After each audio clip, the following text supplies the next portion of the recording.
troisième règle essentielle pour s'imposer en tant que leader sur le marché, c'est d'avoir un packaging impeccable et d'offrir aux clients ou aux prospects une expérience inoubliable. Vous avez peut-être déjà entendu ce fameux dicton qu'on juge un livre à sa couverture, qu'on ne devrait pas juger un livre à sa couverture, malheureusement c'est ce que les gens font quand ils vont dans une bibliothèque. Je vous ai mis deux petites photos là d'un livre de Ptolémée et d'un autre de Shakespeare qui sont parmi les livres les plus chers du monde. Croyez-moi, quand vous voyez le livre de Ptolémée en question, que vous le voyez en vrai, ça coule de source que ce livre-là va coûter très cher, d'accord? Ça se voit. Et quel que soit votre produit ou service, la couverture, c'est-à-dire la première présentation qui en est faite au prospect, est extrêmement importante pour la valeur perçue au moment de l'achat. De même, l'histoire que vous allez raconter au sujet de vous-même, de votre produit et l'histoire que vous allez raconter pour le client au sujet de lui-même, le voyage que vous allez lui faire vivre à travers cette histoire, vont aussi compter énormément dans la valeur perçue. Donc souvenez-vous de ça. Le packaging de votre produit ou de votre service, et je vais vous donner des exemples concrets, représente 80% de la valeur qu'il va percevoir au moment de l'achat. Certes, après l'achat, une fois qu'il va réellement utiliser le produit ou qu'il va réellement avoir affaire à vos services, la qualité du produit va être importante à ce moment-là. Mais pour la vente, c'est le packaging qui va représenter la valeur perçue. Et souvenez-vous aussi de ça, les gens s'ennuient. Les gens s'ennuient, 99,9% de la population vit une vie ennuyeuse, vit un train-train quotidien, le fameux métro boulot dodo, ou encore pire, quand ils n'ont pas de boulot, c'est canapé, canapé, canapé, télé, canapé, canapé, dodo. Et donc, si votre produit et votre packaging racontent au client une histoire attrayante, si vous le distrayez de sa vie morne et morose, vous allez le captiver. Et je vais vous donner maintenant des exemples.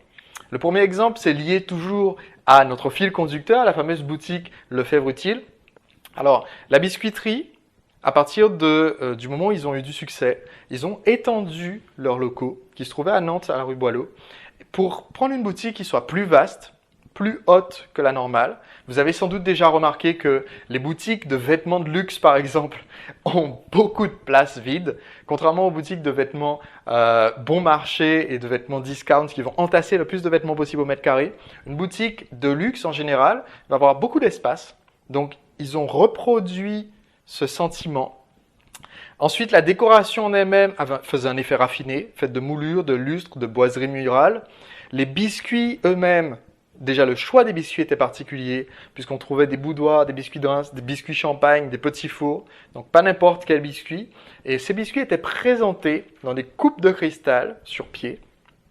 La serveuse, ce qui était très très très rare à l'époque, prenait le biscuit pour vous avec des pinces pour vous le donner, ce qui accentue encore cette impression qu'il s'agit d'un produit de luxe et qu'elle vous le mettait dans un emballage dont vous seriez fier. On va parler encore de cet emballage dans un instant. Un emballage dont vous allez être fier pour aller parler à vos amis.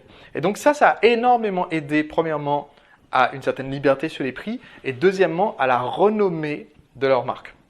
Alors, je vais vous donner des exemples liés aux différents types d'entreprises que vous pouvez avoir. Si jamais vous avez une boutique, les éléments essentiels par rapport à l'expérience du client vont être la décoration, la vitrine, les uniformes que portent vos employés, vos gérants, etc. Quelle est la perception qu'on aurait si on croise un de vos employés dans la rue? Qu'est-ce qu'on se dirait au sujet de sa boutique, sans savoir ce que c'est? Quelle est l'a priori qu'on aurait tout de suite au sujet de sa boutique? Le script que va débiter l'employé. Autrement dit, si vous avez une boutique et que vous êtes en contact client ou que vous avez un personnel qui est en contact client et que ce personnel n'a pas un script qui est préécrit et que vous les laissez juste dire ce qu'ils ont en tête sur l'humeur du moment, alors il est fort probable que vous perdez énormément de votre potentiel de vente. Pourquoi? Parce que même si vous avez quelques personnes qui sont des superstars de la vente dans votre personnel, ce qui est rare, ces personnes-là devraient justement amasser ce savoir de leur meilleur script, celui qui fonctionne le mieux, pour en faire la base de toute leur communication avec les clients. Tant que ce n'est pas le cas, vous perdez des opportunités. Maintenant, si vous avez un produit physique que vous vendez, le packaging, justement, c'est tout simplement son emballage. Donc, c'est ce qu'on voit quand on reçoit le produit, mais c'est aussi les à côté du produit. Autrement dit, avec une brochure qui accompagne le produit et qui le décrit ou qui le vante ou qui félicite le client de sa réception du produit, on peut augmenter considérablement la valeur perçue du produit. Souvenez-vous, chaque contact avec le client est l'occasion de lui faire une vente et en l'occurrence, vous avez la chance de lui faire la vente réconfortante de la qualité de son produit. Maintenant, si vous avez un produit d'information, ce qui est un petit peu différent, si vous vendez par exemple des livres, du conseil, des CD, audio, etc., vous vendez de l'information. Alors, premièrement, le packaging, c'est comprendre qu'il vaut mieux vendre du multimédia à la place du texte. Si vous écrivez quelque chose dans un bouquin, vous pouvez vendre le bouquin pour 17, 27, peut-être 37 € si vous avez une offre vraiment intéressante. Mais si vous aviez enregistré votre voix en train de lire le bouquin à voix haute et que vous en faites un enregistrement, même en audio, un MP3 ou un CD audio pour accompagner le livre, vous avez un produit multimédia et vous pouvez le vendre pour 97, 117, 147 € sans plus de difficulté. Deuxième élément, la présentation de vos documents. La plupart des documents qu'on va recevoir de la part des gens qui vendent de l'information sont très très mal présentés et ça se voit un peu trop facilement que ça a été fait dans WordPad, voire dans le bloc-notes de Windows. Donc ça, c'est aussi quelque chose d'important. Il faut qu'il y ait une certaine cohérence dans l'ensemble des matériaux, des matériels, que vous communiquez à vos prospects, à vos clients. Et enfin, la séquence post-achat, autrement dit, les contacts que vous allez faire par la suite à votre client pour le conforter dans son achat et vous assurer qu'il utilise bien le produit.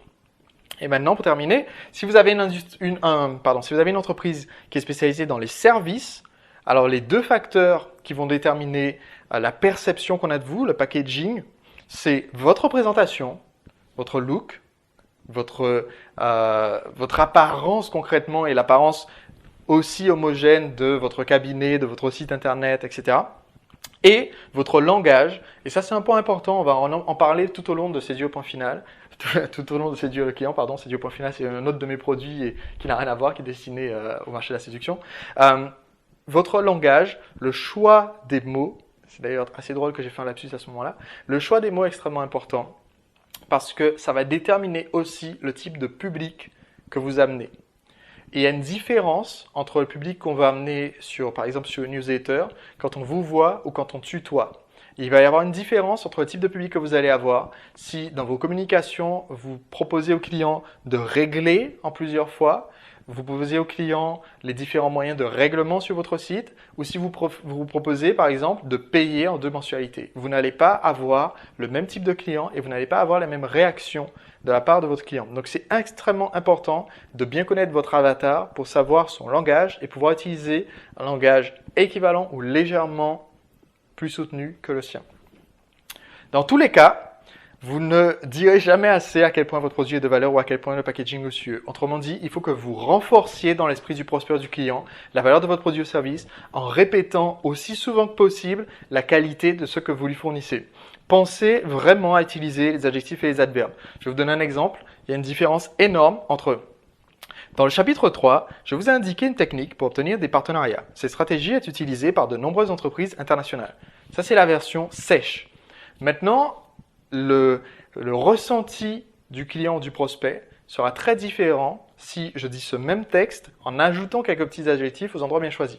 Si je dis, dans le chapitre 3, qui était particulièrement détaillé, je vous indiquais avec enthousiasme une technique simple et efficace pour obtenir des partenariats stratégiques lucratifs. Cette stratégie puissante est la même qu'utilisent beaucoup d'entreprises leaders de leur marché au niveau mondial. Et si vous pouviez, vous aussi, devenir un entrepreneur libre? Mon entreprise réalise environ 1 million € de chiffre d'affaires par an et je la gère en travaillant seulement 1 jour par semaine, le jeudi. Comment est-ce que vous pourriez, vous aussi, avoir un système marketing qui vend vos produits et services en automatique sans votre présence constante?